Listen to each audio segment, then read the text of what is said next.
I'd like to share with you a couple of secrets that most people don't know in this industry that can make you go really, really fast. Now, you don't have to do what I'm showing you. What I'm about to show you, you don't have to do it. It's completely up to you. I'm going to show it to you, and if you do it, it'll quickly increase how fast your group grows. But again, you can do this at your own pace. Does that make sense? Okay. The first 48 hours. The first 48 hours is the most important in this business. The first 48 hours. Now, if a new person joins today, their first 48 hours is the most critical time in their business. If you have been involved in jeunesse for 1 month, the next 48 hours is the most critical time in your business. If you've been involved in jeunesse 1 year, the next 48 hours is the most critical in your business. If you've been involved 2 years, it's the next 24 to 48 hours that's the most critical. You want to get into a mentality of working in 48-hour segments. Does that make sense to everybody? Everything happens within 48 hours, especially with a brand new rep. So what I'm about to show you, whether you've been involved 2 years or just 1 day or 1 week, you do the same thing every single 48 hours. Does that make sense to everybody? Okay, now, here's a rule. The faster you go, the faster your group goes. How many of you would like to reach your goals faster rather than slower? Okay, so you have to have a 48-hour mentality, and you have to approach this. Now, what do we want to do in the first 48 hours? Understand this.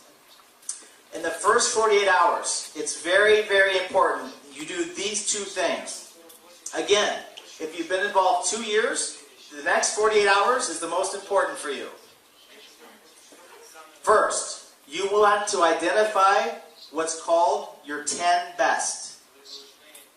10 best. The 10 people that are the most successful, most motivated people that you know. The people that you are sure will never do this business because they're far too successful, they have no time whatsoever. Does that make sense to everybody? That's your 10 best. And I'm going to show you a strategy with this. The second thing you want to identify with every next 48 hours, with every new person, or with you right now, is what's called your 10 easiest. 10 people that you have a relationship with that they're probably going to look at the business just because you said so. They're probably going to try the products just because you asked them to. They'll probably show up to your home or your office to listen to somebody speak just because you have that relationship. So 10 people you're close enough with that you ask them and they will take action because of that relationship. Does that make sense? The third little step here is what's called a private business reception. I'll explain this more later, but a private business reception, the way we built really, really fast was we would have every new distributor or every distributor that had been in 1 month, 2 months, 5 months, we would have them put together a group of people at their home or their office. People they knew, people they had a relationship with, could be the 10 best, could be the 10 easiest. And they had those people come, and we did a short, intimate presentation, about 35 or 40 minutes, for their key people. Does that make sense to everybody? We were doing this every single day. Sometimes I was doing 5 of these in 1 day. 5 different homes, 5 different offices, packed with people, for all the new people. And we had this going over and over and over again. Now, the key is, your 10 best, your 10 easiest.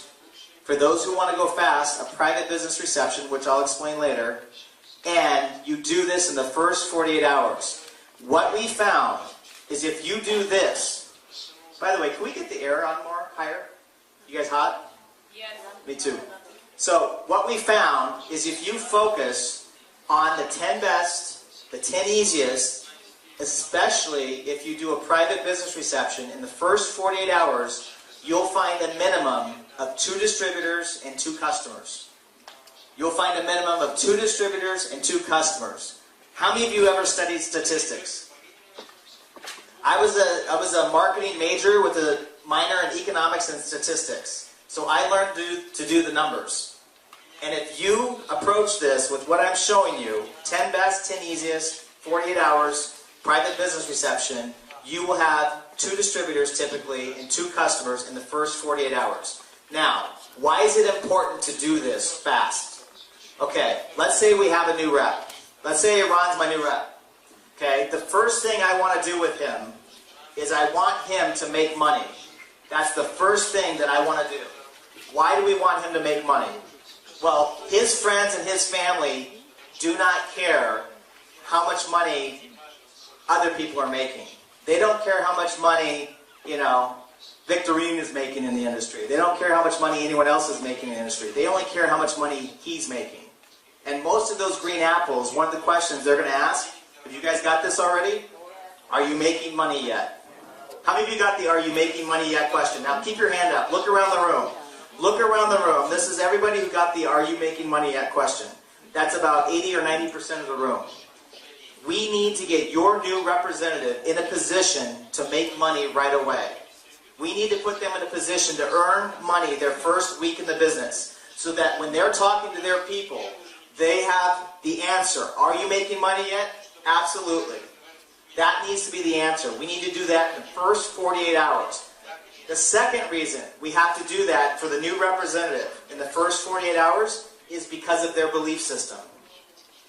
Understand, when you first get started, you have possibility in your mind. You have an idea of what could be. You see what could be possible for you. But it hasn't yet happened yet. So for every new representative, we need to get them money so that they see it works. Listen, when I got started, I was making a lot of money in real estate. I was selling over 100 houses in Los Angeles every year. I had 5 full-time assistants. So I was making great money. I didn't really need to make more money. But when I got started in the industry, my first check was $90. And I was so excited for that $90. You know why? Because I realized it worked. I realized that if I could make $90, all I had to do was go find more red apples and that check would go up. And it would keep going up. Does that make sense to everybody? How many of you remember when you first got your first income from Jeunesse? Raise your hand. Were you excited? Yeah, even if it was small, you were excited, right? Because it worked. That belief is what we have to give to every new person. So we need to do that in the first 48 hours. You put them in a position to earn money in the first 48 hours. They get a check within the following week. Now their belief system goes up. They can answer those green apple questions. And now they approach everything a lot more confidently. Does that make sense to everybody? Make sense? Okay. Now, this is probably one of the most important things you'll ever learn right here. Okay? This right here. Let's say this is what it takes to be a superstar in the business. Let's say these characteristics are what it takes to be a superstar in the business. Okay? So, someone to be a superstar has to have huge motivation. Someone to be a superstar has to have credibility. They have to have great people skills. They have to have the ability to influence others. They have to be somebody who is good for their word with integrity. So let's say this line represents a superstar. Everything above the line is a superstar. Everything below the line is not a superstar. Does that make sense? Okay? So, with this, I'm going to give you a scale, on a scale of 1 to 10. 10 is the highest you can achieve on these characteristics. 10 is the most motivated, the most credibility, the best contacts, the best ability to influence others. So that 10 represents the highest possible superstar with the highest characteristics. The 1 represents the person that has none of these characteristics. Make sense? Now, for this example, let's say you're an 8. Let's say all of you are a number 8 for this example. So you have the basics of what it takes to be successful at a huge level in jeunesse. Now, because we're human beings, all of us are concerned with looking good. Would you agree? We're human beings. We have what's called an ego. So all of us want to look good. So every person has the same symptoms of an ego. We all want to look good. We all want to sound good. We all want to feel good about ourselves. We all have insecurities. We all have all of that going on. It's part about being a human being. Make sense? You're an 8, and you're a human being, and you want to look good. So when you start making your list of the people that you want to talk to about this business, right away, what do? You start thinking about people that will listen to you. You start thinking about people that you can talk to, and they're going to take a look just because you said so. You start thinking about people that you can make every mistake, and they're still going to look up to you. You start thinking about people that respect you. How many of you have done this? Make sense?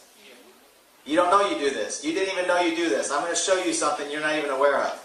What happens is you call the people that you feel comfortable with. So you call people that look up to you, typically. So, if you're an 8, you're going to call someone who's a 7. And the 7 gets involved, and the first thing they do is they want to look good too. They want to call the people that they feel comfortable with. They want to call the people that they know will listen to them. So they start calling the 6s. And the 6s want to look good too. So they start calling the 5s. Who call the 4s. Who call the 3s. Who call the 2s. Who call the 1s. And finally we get down to Uncle Avi. Right? Uncle Avi, who's been unemployed for 37 years. Right? Who lays on the couch, complaining, watching soap operas, drinking beer, talking about the good old days 37 years ago. Right? How many of you know an Uncle Avi? Right? So we think that we're going to magically call Uncle Avi, and he's going to listen, and he's going to immediately jump up out of nowhere and say, oh my gosh, my life has changed. This is the best thing I've ever heard. Thank you. And go crazy, right? We think that's going to happen. Well, most of the time, we call people that we think will listen to us, or we call people that we think need the business. How many of you have done this? How many of you call people you think need the business? Keep your hands up and look around the room. Look around the room. Everybody does this. It's natural. I did it. You did it. We all do it. Here's the rule. Do not prejudge anybody. You want to call everybody. You want to give this possibility to everybody in the planet. You want to call the people who you think need this. Give them a chance. You want to call the people you think really need the money or could use this. You want to call everybody. But I'm going to show you a secret. I'm going to show you a secret. How many of you ever heard the statement, past success is a good indicator of future success? Your past success is a good indicator of your future success. If you want something done, typically you give it to a person who's busy because they find a way to get it done fast. Let me ask you a question. If you were going to start a multi-million-dollar business, who would you want to run the company? Would you want Uncle Avi? Or would you want someone who's successful, motivated, sharp, intelligent, who has a track record of success to run your multi-million-dollar company? Now, again, don't prejudge. Give every person the opportunity to become something that they're not or become more than they can be. However, what happens is most people call people that may need it desperately. And then they call people who need it desperately. And they call people who need it desperately, who call people who need it desperately, who call people they need desperately. And pretty soon you're in a group of people that are not motivated. They don't connect well with people. They don't have a lot of credibility. They don't have a track record of success. And you think you're going to build a huge team with these people. Does this make sense to everybody? Okay, here's the thing. How many of you notice that when people are struggling for money, they typically are more of a rotten apple? Yes. Right? When life is hard, people typically become a little bit more negative. We've all been there. When life is frustrating, people are frustrated. They're not necessarily open to new things because they're worried about survival. They're worried about paying the bills. They're worried about where they're going to get food. Let me tell you something. I was at a point in university where my father, I didn't know it, but he had claimed me on his taxes. And so I was supposed to get what's called a Pell Grant, which was $2,500 US. And I went to collect my Pell Grant in university. And when I went to collect it, they told me I couldn't get the money. And I asked why. They said, because you've been supported by your father. Well, my father hadn't been living with us since I was 11 years old. So I'm thinking, what do you mean? I haven't been living with him. They said, well, he claimed you on his taxes. So my father claimed me on his taxes even though I wasn't living with him. So I couldn't get the money. So that was $2,500 I couldn't get. So for the next 3.5 months in university, I didn't have money to eat. My mom didn't have money. My friends didn't have money. I was actually going through the trash cans to get, in the United States you have Pepsi and Coca-Cola and everything. I was going through the trash cans without telling anybody so I could get 5 cents for every can. And then I'd take those cans back and cash them in so I can get maybe soup for the day or pizza for the day. And I did that for 3.5 months until summer came and I got a job in the summer. So my attitude at that time, I tried to stay as positive as I could, but I was going hungry. So my attitude wasn't like here. I wasn't open to new possibility. I was worried about if I could eat for the day. Does that make sense to everybody? So I'm not saying don't call everybody. What I'm saying is most of your rotten apples are going to be people that are struggling heavily right now. People that really need this the most. Give them a chance to be a red apple. Give them a chance to see the possibilities. Give them a chance to try the products. But the secret is your red apples are here. Your red apples are right here. The people that you think will never do this business will be the first ones to be red apples. The people you think don't have time to do this business are going to be your red apples. The people you think are too successful and they don't need the money, they're going to be your red apples. Why? They're already successful. How many of you have noticed successful people always make time for things that are worthwhile? Successful people are always tapping into their network to get what they want. If they want theater tickets, they're going to call a friend and pull a favor to get those tickets. If they want a good deal on a special restaurant, they're going to call a friend that they know and see if they can get a special deal. How many of you have noticed this about successful people? They're always going to their network, they're always going to their contacts and using those relationships between each other to figure out how they can get what they want. Make sense? So when you bring them something like this, the money to join is not an issue, the money for the products is not an issue, they already make money, they're already super motivated, they're already successful, they're typically more open, these people are typically more open to new things. These people are always looking for new ways to make more money. They're always looking for ways to diversify. Usually you have successful people, you'll hear they're in 2 or 3 different ways of making money, 2 or different ways of income streams. They actually are more open and they join faster and they do more. So, the people that you think will never do this business, you need to not prejudge them as well. You need to talk to your 9s and 10s, your best people, the people that you are sure will never do this business. The people like Iran, right? How many of you know him? Can you just tell everybody what you do before? I was a lawyer, having an office in Tel Aviv, employing over 20 people. Law office of 20 people. Yeah. How many hours a week did you work? 25 multiplied by 8. So he was working every single day. Yeah. Right? 7 days a week? 6 days a week? 7. Yeah? Also Saturday, always preparing and so on. Okay, so you had no time. Right. Why did you choose to get into this industry? Because I wanted time, I wanted to have time to go to toilets and stuff like that.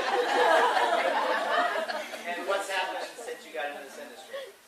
my whole mindset changed.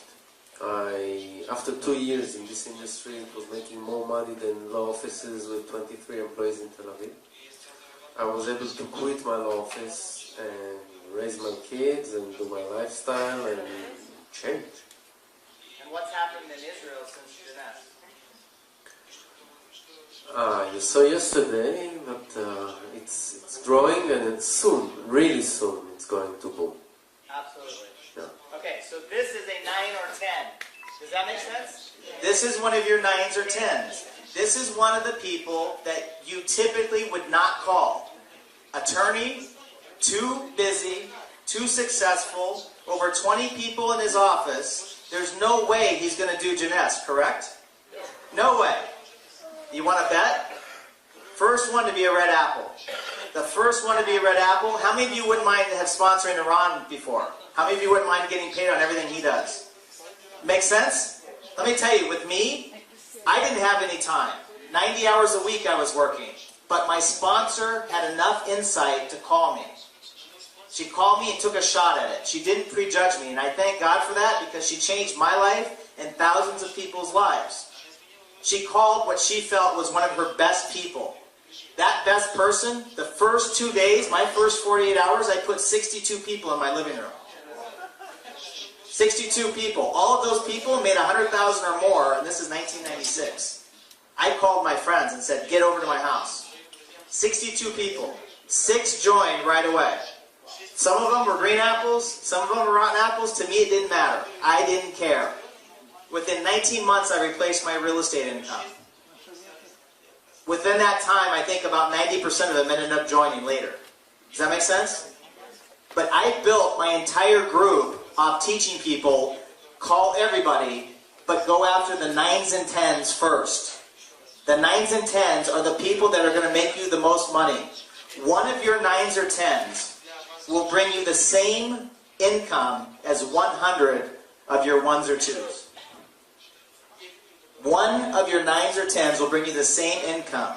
I was going to meetings because we started to build off 9s and 10s. We found our red apples were in the 9s and 10s, the people that were far too busy, far too successful, would never do it. We started to go to these people, right? And literally, as we went to these people, they were putting 20, 30, 40 people in a room. I was showing up within 2 days of them joining, and there was 30 or 40 people in the room because they had influence over others. They had credibility. And most of those people joined just because this person joined. Does that make sense? So what would you rather do? Show up to someone for a cup of coffee and try to convince them to become motivated because they need it in their life? Or show up to a room of 20 or 30 people where everybody joins just because that person's in? You want to go fast? Yeah, you do both. But give everybody the opportunity, but most people do not call these people. Most people prejudge their most successful people, and they already make a decision for them that they're not going to be interested. When actually, these are your red apples. Does that make sense to everybody? You do that, let me tell you, the sky's the limit. I have on my phone, for anyone who wants to see it, I taught this to some of the diamonds in Los Angeles. You want to know how the group went from 40 to 500 in 2 weeks? That. They start calling people. The 9s and 10s that they've never called. Those people started to come with 2, 3, 5, 10 people. Those people started to come with 15 people. And within 2 weeks, it went, and that meeting was just under 500 people where Scott and I did it for Super Saturday 2 weeks later. That happened. I'm getting texts, which I'll show any of you who want to see afterwards, where some of these leaders were talking about Asia. I mean, one of them, Emily, went to Asia. She's talking, and one of her big leaders, I think it was Shanghai in China, was frustrated because she'd been involved, and she felt like she was running out of people. So she did, the leader, Emily, did what I taught her to do. She asked the right questions. She found the person knew a whole group of 9s and 10s, and the person already had, out of 5 phone calls, 2 red apples that joined within 24 hours. Does that make sense? And I'll show you the text. I was in Los Angeles, and I was doing a leadership training, and I was teaching this. And one of the women, who's one of the leaders in Los Angeles, got a very funny look on her face. And I started to kind of figure out what was happening. She was thinking about all the 9s and 10s she did not call. Now, this is one of the top leaders in the company, right? And she's sitting there looking at me. And I said, okay. I go, let me ask you a question. I go, what do you do for your business? And she said, I've been retired for 10 years from the insurance industry. So here's somebody who financially had retired and had been retired 10 years. And I said, okay, why are you doing jeunesse? And she said, I love the products and it's a new challenge for me. And I love the people. And I said, okay. And I taught this, right, just before. And I said, let me ask you a question. Who do you know right now that's one of your 9s or 10s, one of your best people that you are sure would never do this business? And she gave me the name of her friend. And I said, what does he do? She says, he has 30 insurance agencies across Southern California. And I go, would he listen to this? She said, he would probably join just because I'm in. And I said, why didn't you call him? She said, I didn't think about it. The reason she didn't think about it is our brain will do more to avoid pain than to seek pleasure. And to most of us, we have a perception that the most successful people we know won't be interested and they won't listen to us. So we won't even remember to call them. We won't even remember their names. If I tell you to make a list and just tell you to make a list, you'll list everybody, but you won't list your 9s and 10s. You'll block them out. So I started to ask her question after question. Who do you know that could put 30 people in a room? Who do you know that makes too much money that would never do this? Who's the person that's the best salesperson you know? Who's the person that is the most credibility? Who's the person that has the most influence over others that you know? Who's the person that everybody goes to get the answers to just about everything? You all have one of those. Everybody asks this person questions, whether it's where to get the best deal on a mattress, best deal on a car, freshest fruit. Someone, we all have those people. As I was doing this, we came up with a list of 30 names within about 3 minutes that she hadn't even thought of. And then I asked the big question. I said, you've been in insurance, right? She said, yeah, 30 years. How many clients do you have? And she looked at me and she said, 5,000. I said, you have 5,000 clients that trusted you with their life insurance, their auto insurance, everything. They trusted you. You did all their financial planning for them, and you haven't called these 5,000 people that will listen to you?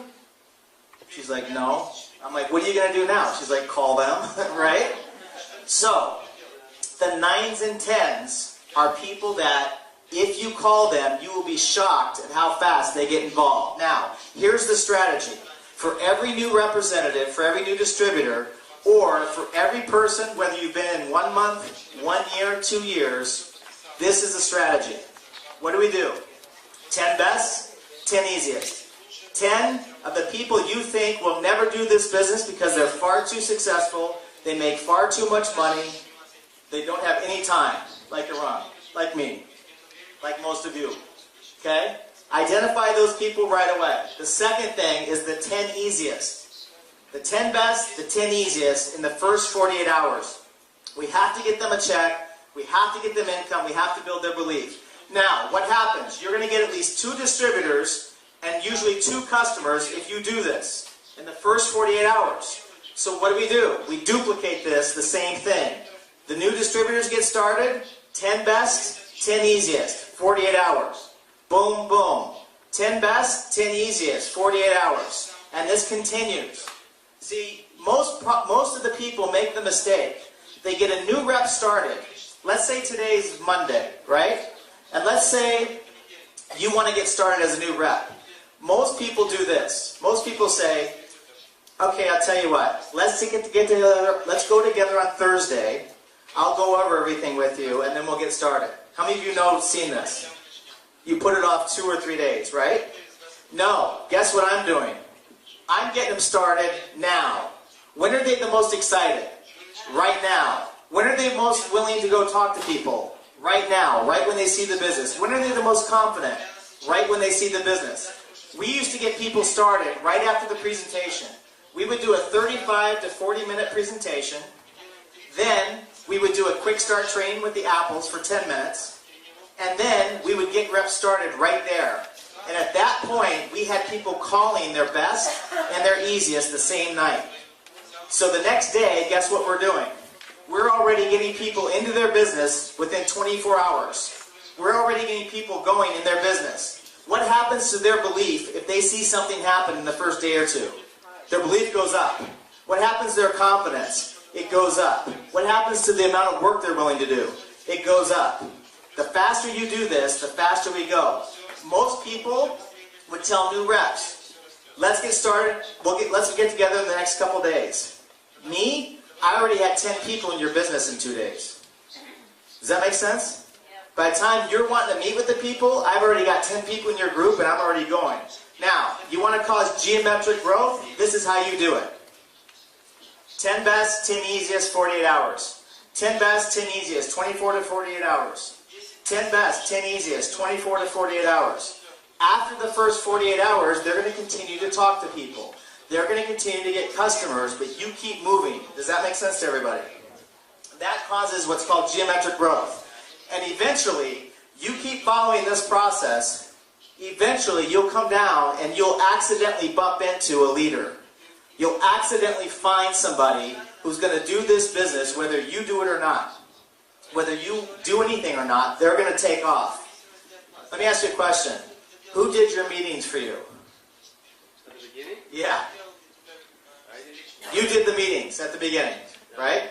Who did your calls for you? You did it. Who did everything? The training? He did it. See, when I got started, I told my upline, thank you very much for introducing me. You guys need to go talk to other people. I did the presentation, I did the training, I paid for the room, I did every three-way call, and from there on, it was game on. Does that make sense? How many of you wouldn't mind 4 or 5 workaholic leaders going crazy in your group underneath you? Right? Let me tell you. Where do you think you're going to find them? Uncle Avi? Or are you going to find the people that are going to go 24 hours a day, 7 days a week, and will not stop until they hit their goals in your 9s and 10s? See, you go through your 10 best, 10 easiest, 10 best, 10 easiest, 10 best, 10 easiest. By the time you go through 30 or 40 or 50 of these best people, you're going to find somebody who wants to play. You're going to find somebody who's just not going to stop. They're just going to start doing the presentation. They're going to start doing the trainings. Victorine, perfect example. She's just going to start, and she's not going to stop. You cannot stop her. I guarantee you, dare you to try to stop her. It won't happen. Presentations, calls, trainings. You run into someone like that, and it's gone. You can't stop it even if you wanted to. Does that make sense to everybody?